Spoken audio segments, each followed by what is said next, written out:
அவனியாபுரம் ஜல்லிக்கட்டு முறையான விதிகளுடன் சிறப்பாக நடத்தப்பட்டிருப்பதாக அமைச்சர் மூர்த்தி தெரிவித்துள்ளார்.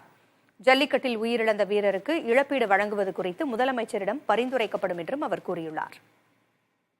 விடுபட்டு போய் டோக்கன் கொடுத்து 78 மாடு அவுக்க முடியாததுக்கு பிரைஸ் சாட்டினா கூட பாதி பேருக்கு தான் சாட்டியிருப்பான். 78 பேருக்கும் சைக்கிள் கொடுத்துருக்கோம்.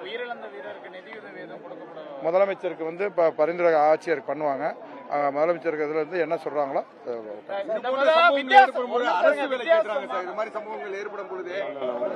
அதாவது இந்த முறை வித்தியாசமா அந்த ஒவ்வொரு சுற்றுலையும் தேர்ந்தெடுத்தவங்களே இறுதி சுற்று அனுப்பியிருக்கீங்க. இந்த வருஷத்துல தொடங்கியிருக்காங்க. என்ன மாதிரி இருக்கு சார்?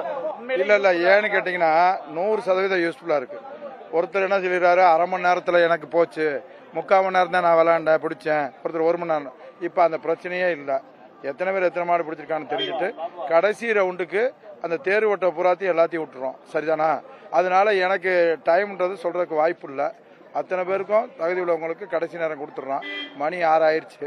அதுக்கு மேலே நம்ம பண்ண முடியாது. அதுக்குள்ள எவ்வளோ மாடு பிடிச்சிருக்காங்கன்றத கணக்கிட்டு 3க்கு 3 பேர் இருந்து சிசிடிவி கேமரா இருக்கு, எல்லாம் இருக்கு.